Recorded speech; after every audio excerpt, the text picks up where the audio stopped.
Good morning, students. In this video, you're going to learn about care of patient with attempted suicide.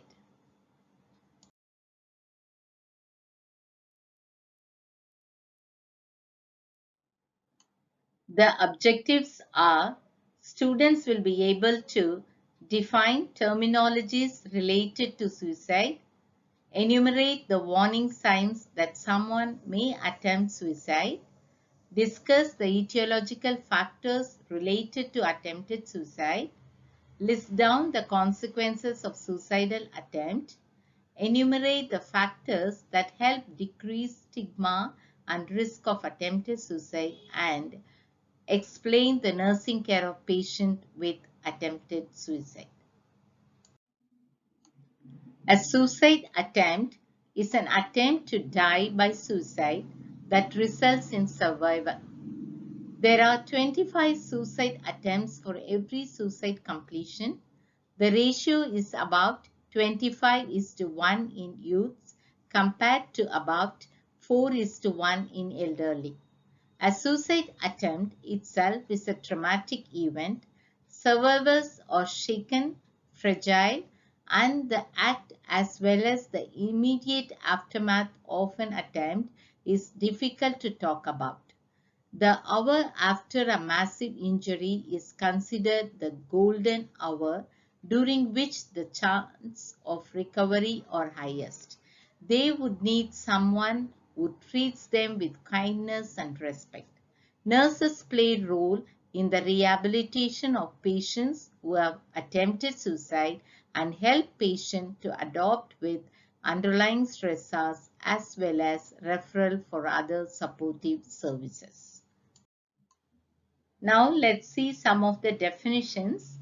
Attempted suicide, a non-fatal, self-directed, potentially injurious behavior with any intent to die as a result of the behavior.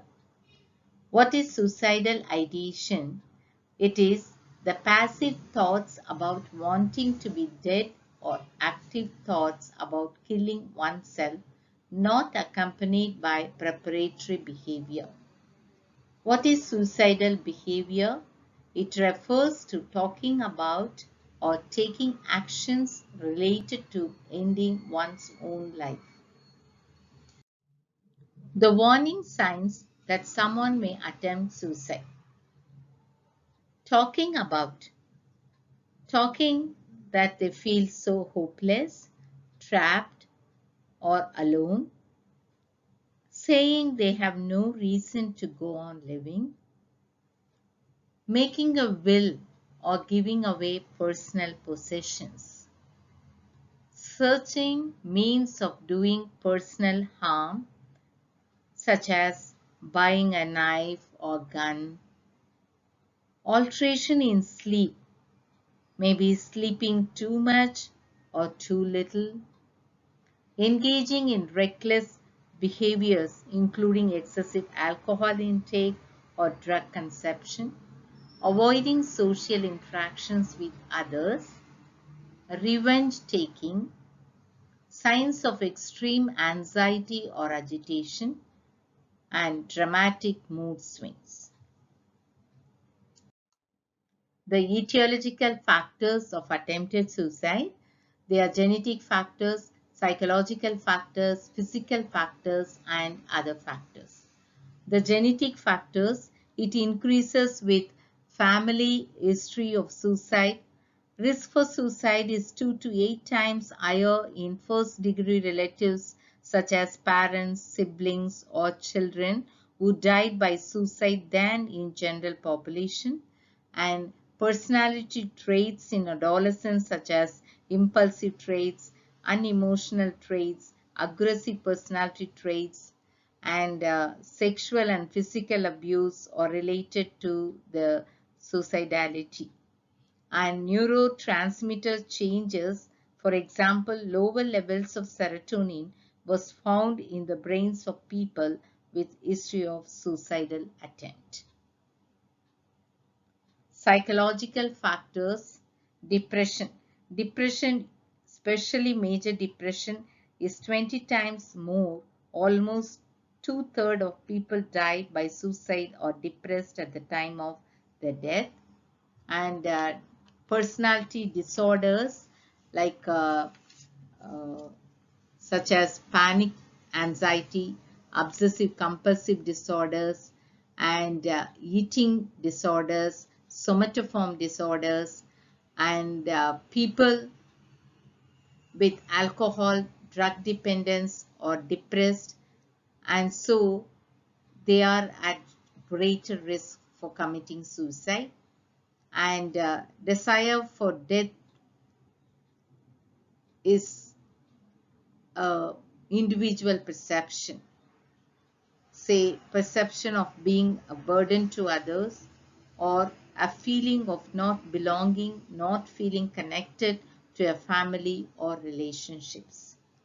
And the physical factors, chronic physical illness such as hypertension, heart ailment, stroke, chronic headache, or other chronic pain, respiratory problems like asthma, epilepsy. It was found that experiencing the above said problems early in life had the strongest likelihood of suicidality. Suicidal mother who experiences postpartum depression. Other factors, other factors like death of loved ones, divorce, financial problems, environmental reasons like loss of job with a resultant loss of status, relationships and social contacts, and natural disasters, and veterans returning from war with post-traumatic stress disorder. So these are the various etiological factors that could give rise to suicidal attempt. The consequences of suicidal attempt: the physical impact, there are emotional impact and economic impact, social impact. So the physical impact, mainly the injury is serious. Many people are gravely injured when they survive a suicidal attempt. Breaking bones, injuries to the brain or other organs, or they become paralyzed. Emotional impact such as the death and like feeling of death, that itself could cause a feeling of distress, anger, guilt, confusion, shame, despair. Economic and social impact, stigma, avoidance by people, and sensational media coverage.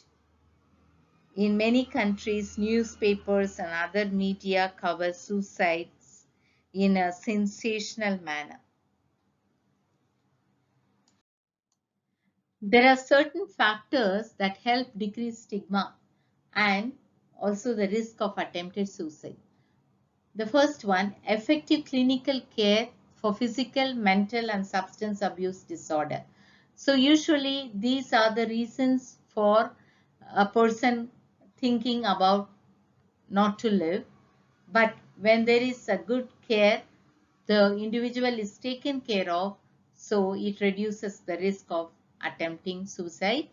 Easy access to various clinical intervention and support help seeking. And when there is close familiar and friend relationships, there is a strong connections to family and community support. And it is observed that those patients, when they are taken care of by families and friends, and there is a good community support, the stigma is reduced, as well as there is the risk of suicide is very less. Unrestricted access to highly lethal means of suicide, even though the patient thinks to end his life, but then there is a very restricted or no accessibility of any means of suicide, lethal means, so there is less chances of attempting suicide, and support through ongoing medical and mental health care relationships. So all through his life, the individual is taken care of, so stigma is reduced, and he thinks about living a life, and to overcoming the life's problems by using a good problem solving skills and conflict resolution and non-violent handling of disputes. Cultural and religious beliefs that discourage suicide and support self-preservation. So there are most of the religion would not, and almost all of the religion doesn't want anybody to end their life, and it is the value they give it to the religious truths, and that helps them uh, not to go in for committing suicide. Let's discuss the nursing care of patient with attempted suicide, nursing assessment and evaluation. The general strategy: protect yourself. So the nurse has to be very cautious. She has to take care of herself because depends on the patient's situation, his psychological status. He might be aggressive, violent at times, and he will be very impulsive. So she must take care. She must, so that she prevents harm both to herself and to the patient and the other patients in the hospital. Rule out cognitive disorders. So this is the next assessment where she must see what is the thought process, how is the patient's understanding. Is he in a position to comprehend things? Is he in a position to understand what is going on? Or is something affected? Is not in a position to listen to you. So all that she has to rule out, and caring and compassionate approach. That's very important as a general strategy. So the nurse is expected to show a caring attitude. She must be compassionate. As I said, the patient or the client could be aggressive and violent, and the nurse has to first of all ascertain her own emotional status. She has to be emotionally stable, and then she has to show a compassionate care or approach to the patient. She has to approach the patient in a way acceptable. She should be calm, and she should approach the patient in a gentle way. Review client's previous suicidal attempt. So this is one of the important action, or the next step she has to do, because to check if this is the first attempt, or if the patient has attempted earlier, and if so, when was the previous attempt, how many attempts the patient attempted, and what was the mode of the attempt, and how was the patient rescued, and all these details have to be reviewed, and the patient about the patient, and the nurse has to assess all these, and she has to note it down, record it. What are the nursing interventions in the inpatient unit? When the patient is in the ward, nurse has to assess the vital signs, and she has to record, check for airway, breathing and circulation, and she has to start IV fluids if necessary and as per the order. Turn patient's head to one side to prevent aspirations. Emergency measures to be instituted if needed. What are the other nursing interventions? Be available. The patient has attempted suicide, is in emotional pain. do not know when again you would get the thought of attempting suicide. So she has to be available. She has to be near to the patient, and the patient has to know that she or he is available. And she has to understand the patient.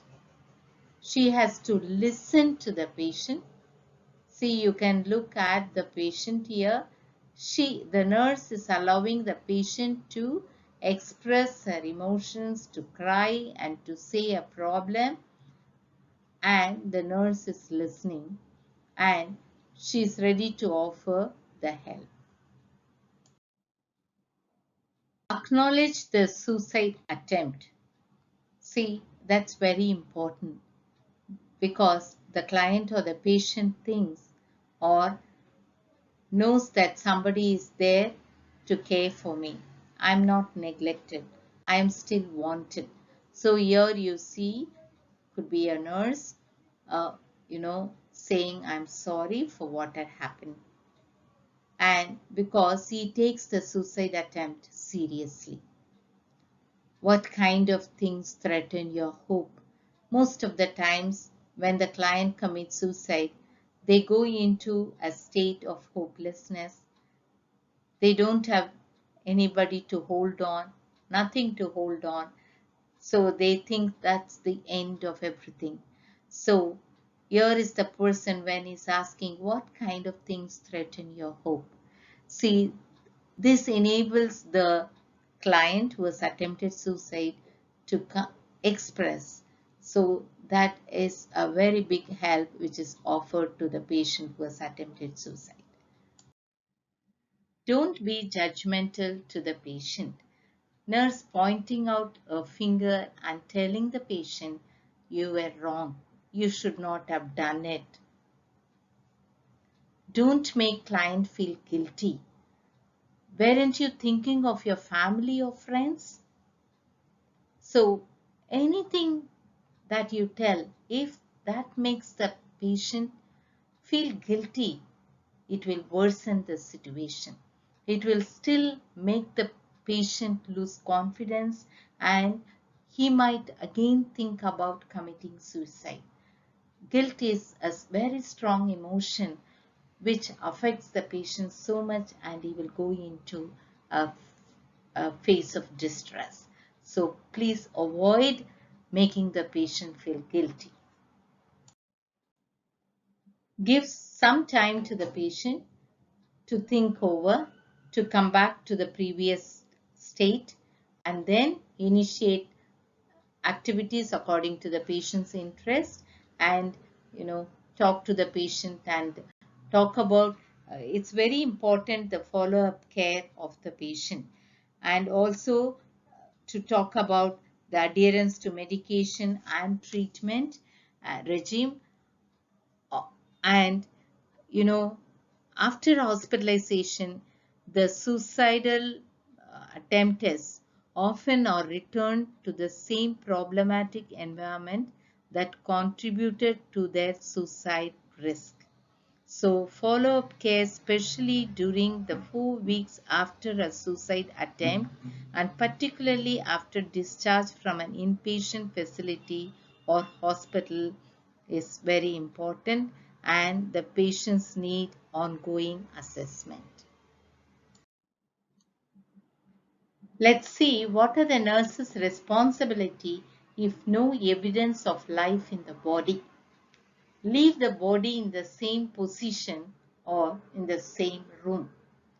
At the same time, take care not to leave the body in the vicinity of other patients in the ward. Inform authorities, record the incident accurately, contact local guardian and inform them. Guard the body until transferred to mortuary or under police custody. That's very important because that's main responsibility of the nurse. According to the institutional rules, it has to be carried out and disinfecting the entire place is very important too.